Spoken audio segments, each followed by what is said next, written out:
আসসালামু আলাইকুম। প্রিয় শিক্ষার্থীবৃন্দ, আশা করি তোমরা পরিবারের সকলকে নিয়ে ভালো আছো, সুস্থ আছো। তোমাদের সকলের অনুরোধে আমি আজকে প্রিন্সিপাল অফ মার্কেটিং 2 এর প্রাইসিং স্ট্র্যাটেজি চ্যাপ্টারের break even point analysis and definition এই দুইটা বিষয় নিয়ে আলোচনা করার চেষ্টা করছি। আশা করি তোমরা উপকৃত হবে। তো আসো আমরা চলে আসি মূল আলোচ্য বিষয়। ব্রেক ইভেন বা সমচ্ছেদ বিন্দু, ব্রেক ইভেন পয়েন্ট। যে বিন্দুতে পণ্যের উৎপাদন ব্যয় পণ্য থেকে বিক্রয়লব্ধ আয়ের সমান হয় সেই বিন্দুকে ব্রেক ইভেন বিন্দু বা ব্রেক ইভেন পয়েন্ট বলে। এখানে তোমাদের সুবিধার্থে আমি স্টিভেন জে স্কিনারের একটি সংজ্ঞা তুলে ধরার চেষ্টা করেছি, যেখানে স্টিভেন জে স্কিনার বলেছেন, break even point is the point that which the cost of making a product equal the revenue made from selling the product. অর্থাৎ ব্রেক ইভেন বিন্দু হচ্ছে এমন একটি বিন্দু যেখানে পণ্য তৈরির ব্যয় পণ্য বিক্রয়লব্ধ আয়ের সমান। উপরোক্ত সংজ্ঞা হতে ব্রেক ইভেন পয়েন্টের কয়েকটি বৈশিষ্ট্য দেখা যায়, সেটা তোমাদের সামনে তুলে ধরার চেষ্টা করছি। 1 নম্বর, ব্রেক ইভেন পয়েন্টে আয় ব্যয় সমান। 2 নম্বর, ব্রেক ইভেন পয়েন্টের নিচে বিক্রয় হলে লোকসান হবে। 3 নম্বর, ব্রেক ইভেন পয়েন্টের বেশি বিক্রয় হলে লাভ হবে। সুতরাং যে বিন্দুতে পণ্য উৎপাদন ব্যয় ও পণ্য বিক্রয়লব্ধ আয় সমান হয় সে বিন্দুকে ব্রেক ইভেন বিন্দু বলে। ব্রেক ইভেন বিন্দু নির্ণয়ের সূত্র হচ্ছে break even point equal to মোট স্থায়ী ব্যয় ডিভাইডেড বাই একক প্রতি বিক্রয় মূল্য মাইনাস একক প্রতি পরিবর্তনশীল ব্যয়। এই সূত্রের মাধ্যমে আমরা ব্রেক ইভেন পয়েন্ট নির্ণয় করতে সমর্থ হব। এখন চলে আসি আমরা মূল্য নির্ধারণ পদ্ধতি হিসেবে ব্রেক ইভেন বিশ্লেষণ, break even analysis as a method of pricing. Break even বিশ্লেষণের মাধ্যমে প্রতিষ্ঠান এমনভাবে মূল্য নির্ধারণ করে যেন তার আয় ও ব্যয় সমান হয় এবং টার্গেট মুনাফা অর্জিত হয়। এর মাধ্যমে প্রতিষ্ঠান বিকল্প মূল্যের প্রভাব পরিমাপ করতে পারে। মনে করি একজন উৎপাদক ব্যবসায় 10 লক্ষ টাকা বিনিয়োগ করে এবং সে 20% বা 20 লক্ষ টাকা মুনাফা অর্জন করতে চায়। এখানে ধরে নেই বিনিয়োগকৃত মূলধন 10 লক্ষ টাকা, পরিবর্তনশীল ব্যয় সমান সমান 10 টাকা, স্থায়ী ব্যয় 3 লক্ষ টাকা, প্রত্যাশিত বিক্রয়ের পরিমাণ 50,000 টাকা। এই মানগুলো আমরা আনুমানিকভাবে ধরে নিতে পারব। একক প্রতি উৎপাদন ব্যয় নির্ণয়ের সূত্র হচ্ছে একক প্রতি পরিবর্তনশীল ব্যয় যোগ মোট স্থায়ী ব্যয় ডিভাইডেড বাই মোট বিক্রয়ের পরিমাণ। এই সূত্রের মাধ্যমে কিভাবে একক প্রতি উৎপাদন ব্যয় নির্ণয় করা যায় সেটা আমরা এখন দেখার চেষ্টা করব।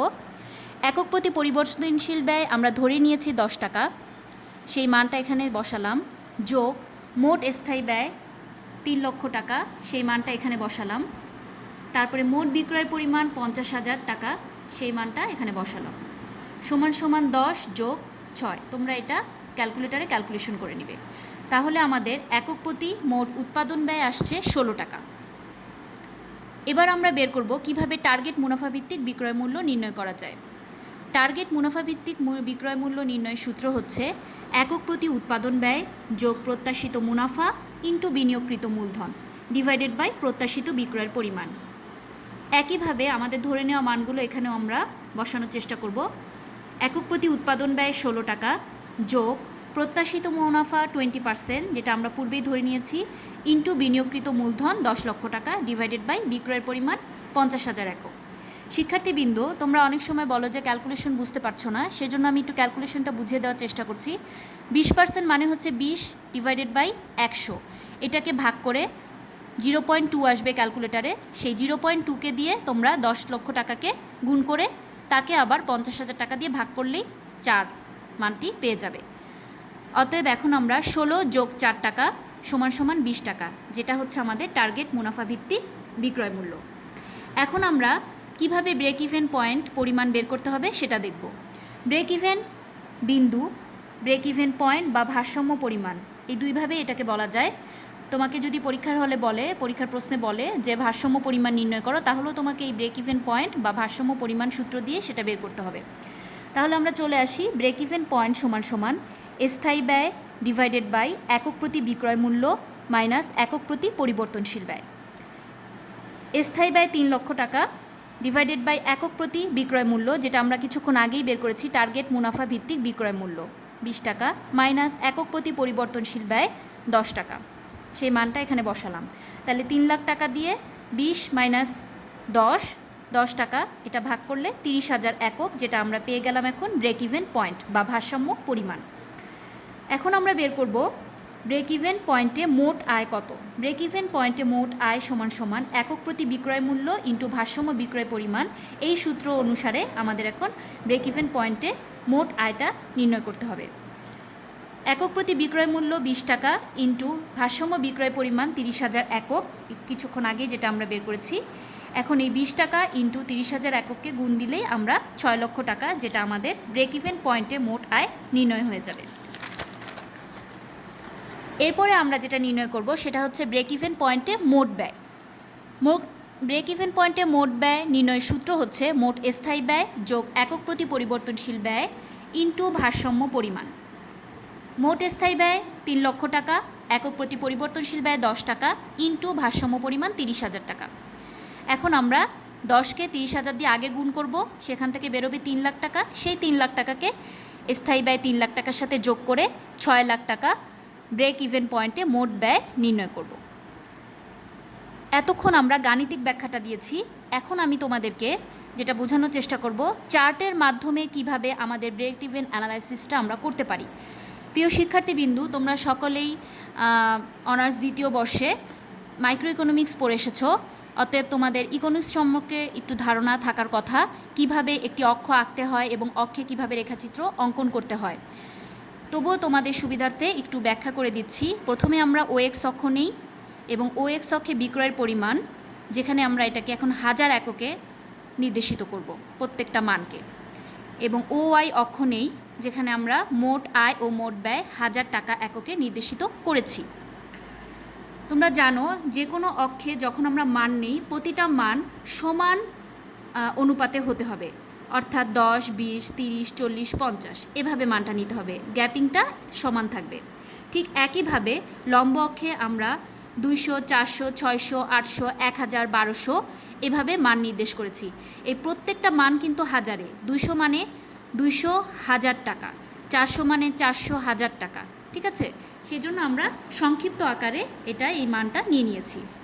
এখন আমরা OX অক্ষে বিক্রয়ের পরিমাণ এবং OY অক্ষে মোট আয় ও ব্যয় নির্দেশিত অবস্থায় প্রথমে মোট স্থায়ী ব্যয় আমরা ধরে নিয়েছিলাম কত টাকা? মোট স্থায়ী ব্যয় আমরা ধরে নিয়েছিলাম 3 লক্ষ টাকা। অর্থাৎ আমাদের চিত্র অনুযায়ী আমাদের 3 লক্ষ টাকা স্থায়ী ব্যয় দেখাতে হবে। তোমরা জানো স্থায়ী ব্যয় রেখা সবসময় ভূমি অক্ষের সমান্তরাল হয়, সেজন্য আমরা স্থায়ী ব্যয় রেখাটি 200-র পরে মাঝখানে, অর্থাৎ 200 এবং 400 এর মাঝখানে 300,000 এককের ঘরে এই রেখাটি অঙ্কন করেছি। এটা হচ্ছে স্থায়ী ব্যয় রেখা, অর্থাৎ এই অংশটুকু হচ্ছে স্থায়ী ব্যয়।